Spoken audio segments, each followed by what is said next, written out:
right. Isekai. You love it, you hate it, maybe you're somewhere in between, I don't know. But regardless, you've probably heard of the label of trash isekai, right? So typically, there are three things that oftentimes are associated with trash isekai, three different tropes. One of them is we have an overpowered main character, right? You can think of like Kirito from Sword Art Online. You can think of, I don't even remember his name, from the smartphone isekai. You can think of Ainz Wogon from Overlord, whatever. Another main trope is that oftentimes there is a harem of women, right? So we have pretty standard looking anime dude that is looking very standard, and he has a bunch of women around him, and they're all obsessed with him and in love with him for whatever reason that they are. They just love him so much. And so the last thing is typically you have a fantasy setting. So oftentimes there's magic, there's swords, there's knights, there's fucking ponies, I don't know. But there are fantasy elements, right? Well, today I want to talk about an isekai that, in all honesty, takes all three of these tropes and turns them a little bit on their head and makes them actually like enjoyable again. So the anime I want to talk about is called The Eminence in Shadow. And if you haven't heard about it, I'm going to give a brief summary of kind of like vaguely what it's about. I don't want to spoil too much or anything, but it's basically about this guy named Minoru Kageno who is really obsessed with becoming this eminence in shadow, hence the name of the anime, right? And he wants to be this person that is all powerful, but he only acts within the shadows. He doesn't really take a front stage approach to anything. And so while he's trying to like be the eminence in shadow, he realizes that he is unable to beat a nuclear bomb. Yes, you heard that correct. He cannot fight against an atomic bomb, and so he basically goes into a frenzy and gets hit by Truck-kun and then gets reincarnated as Sid Kageno. And that's who we kind of know him as throughout the rest of the story. He has a bunch of other aliases, namely Shadow, his Eminence in Shadow alias, because in the new world that he exists in, there is magic. And with this magic, he is able to now become an atomic bomb. In fact, his ability that he uses is literally called I Am Atomic. So outside of that, there's also this harem of girls that he kind of cures and saves from this magical overload, is what he calls it. And so they basically become his harem of women. Anyway, the one big difference between this show and your typical setting for an isekai that's kind of trashy is that it isn't traditional fantasy. So as I mentioned before, the show has fantasy elements, right? You have your sword fighting, you have your knights, you have your magic and all of that stuff, but it's actually more of a steampunk type of setting, right? You have trains, you have horse-drawn carriages, and honestly, they're on the brink of creating cars, right, with the Mitsugoshi company and everything. They have a lot of technologies that kind of exist more in like the steampunk era. So there's fantasy elements that are utilized within a steampunk setting. So right then and there, you're kind of making it a little bit more fresh in what is already a very oversaturated genre, right? Now, the next thing that I kind of want to talk about that's really, really important to me when it comes to isekai is the actual isekai part of it. Because if the isekai isn't like important, well then why don't you just write like a fantasy novel? Instead of writing an isekai, just write a show that is just within, they're just born and raised in that thing. So if the isekai isn't important to me, it's kind of like, why even do it? In fact, there's a common fantasy writing rule that a lot of people will use, and it's basically that the fantasy elements of your story need to like drive the plot forward in some way or another, right?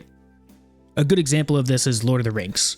Lord of the Rings is all about the rings, and they're all mystical, and there's the one ring that rules them all, and they got to take that one and burn it because that one's a bad one. And so this mystical, fantastical ring is the whole plot of the whole like series, right? And so the fantastical elements of the series are directly driving the plot forward in that case. Whereas in Isekai, you kind of need the Isekai to like be the main factor in some regard within the series. I can usually like forgive it if it's not like the main driving factor, but there needs to be some reason that the Isekai is important. A good example of this is like Mushoku Tensei. That whole show is kind of about the main character getting over his trauma from his past life and being able to live a second life in this new world and kind of overcoming all of those things and becoming a new person ultimately. In Eminence, Sid is kind of given the same thing, though it's kind of a lot more like just a joke because, I mean, yeah, he becomes a different person-ish and kind of changes some things about him, but really it's just that he becomes the actual Eminence in Shadow that he always wanted to be. Anyway, regardless, the Isekai in Eminence affects much more than just that. It also directly affects his power scaling. Like, he's a much stronger fighter because of all of the training that he did in his previous life. It's just a matter of him kind of training his body to be physically capable of doing stuff, of which he does that a ton, but also he already has all of the knowledge of martial arts and sword fighting that he had from his previous life that now he just kind of applies to this new life. So it kind of directly affects how powerful he is as his Eminence in Shadow form. But I mean, he also indirectly affects the whole culture and honestly the economy of the entire world. I mean, Mitsugoshi Company is an incredibly powerful thing within this new world, and it's directly run by Shadow Garden, which is a group that Shadow, Sid Kageno, kind of directly is responsible for the whole creation of, right?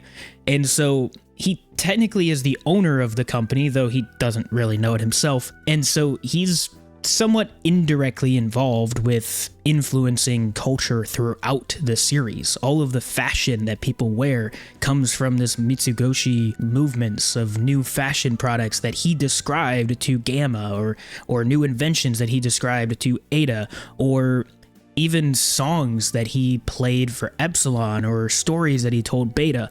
All of these things are directly contributing to this new world's culture and evolving it further. And because he told all of these things to the Seven Shadows, well, now he's kind of indirectly involved with all of that.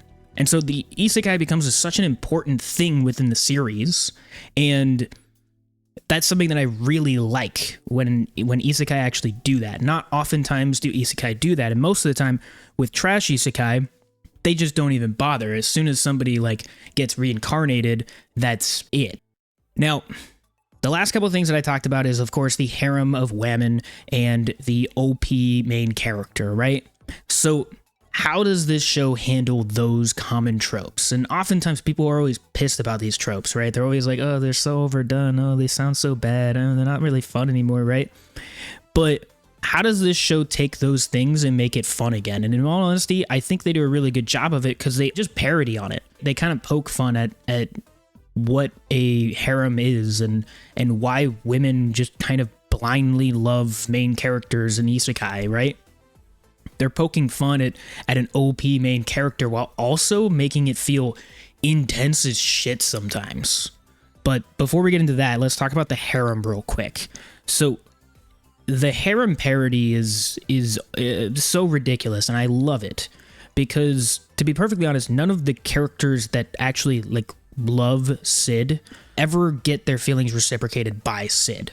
At most, he just compliments them, and that's only if they really like did something for him. Outside of that, he kind of just ignores their feelings or just simply is oblivious to all of them.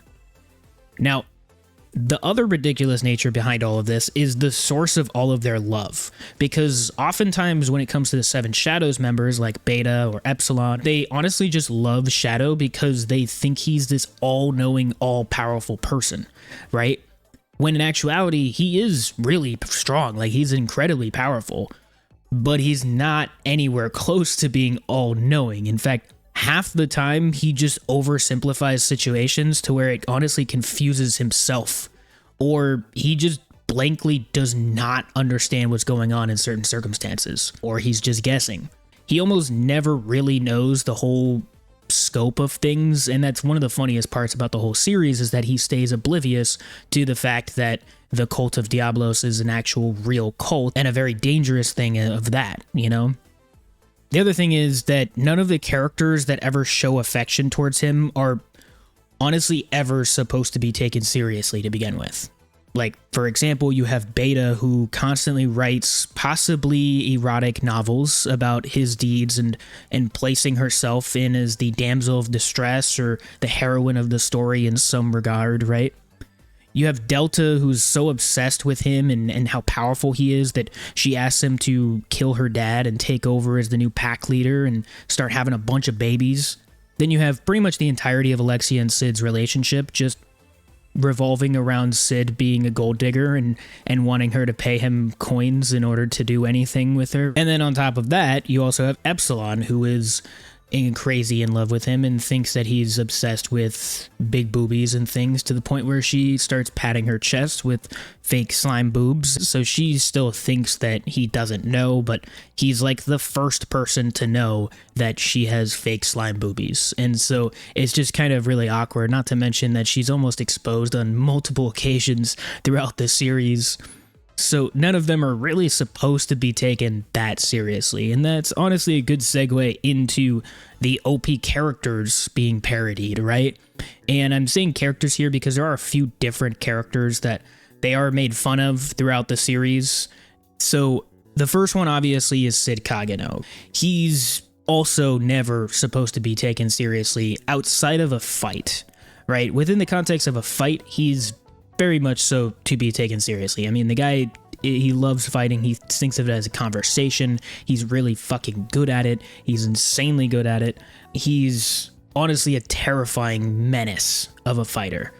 But outside of a fight, he's kind of just a goof, right? He's kind of just like a goofball that just kind of walks around and is just like, how can I be edgy today, right? And that's the thing about it, is his character is scratching this itch to be like edgy, while also keeping us as like the audience grounded with like the jokes about like how ridiculous it can be from like an onlooker's perspective of watching someone try and be edgy. Like, that's what's so cool about this.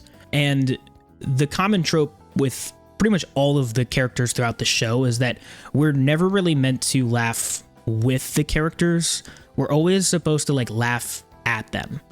It's always like supposed to be kind of a funny joke when Sid calls himself the stylish bandit slayer. Like, he thinks that's like a pretty decent name, right? But for us, that's just kind of a silly name. It kind of sounds really lame and stupid. Not to mention that like Gamma's over there constantly falling over and getting nosebleeds. You have Delta, who's just a crazy meathead of a fighter and doesn't really think about anything outside of that, to the point where people even wonder if she's even a part of Shadow Garden. Then you have Sid donning multiple different personas and aliases in order to live out all of his specific childhood fantasies of being an Eminence in Shadow. And that's kind of the main thing with this series, is that it just feels very refreshing. There are other series out there that do this parody on Isekai really well. Some of my favorites are obviously like Konosuba, Overly Cautious Hero, Dungeon of Black Company, Combatants Will Be Dispatched. There's tons and tons of shows that have these elements of just like humor within the context of like Isekai, and putting characters in different ridiculous situations that end up being just overall pretty funny and enjoyable. But this series does that on top of also showing us some insanely sick fight scenes. Like, bro is over there straight up clowning on two of the strongest fighters in the series simultaneously. He is just flexing so hard on all of these incredibly powerful and incredibly hyped up characters like it's nothing. And it's one of my favorite things in anime, period, when characters start flexing on each other. But it's also one of my favorite things when we get grounded in reality, that sometimes those people who are the most powerful are honestly just normal, kind of goofy people. When you have characters like Sid and Beatrix just bonding over burgers, and you have Aurora who's just clowning while being strapped down to a chair. It's just some of the funniest things and the most enjoyable moments, I think, that I've ever seen in anime. And it's just a nice, refreshing take on the whole isekai genre. And I really hope we get more shows like these ones, possibly something like Eminence and Shadow, where there's a nice mixture of all of the things, right? You have really good action, you have really good drama, you also have really good humor, and it all kind of comes together in this nice, perfect formula that creates such a cool environment and honestly such a cool world and such a good story in and of itself. But anyway, I've talked enough about this show. Let me know what you guys' thoughts are about this show. Did you love it? Did you hate it? Do you agree with any of my takes on this? And I hope to see you all in the next one. Peace.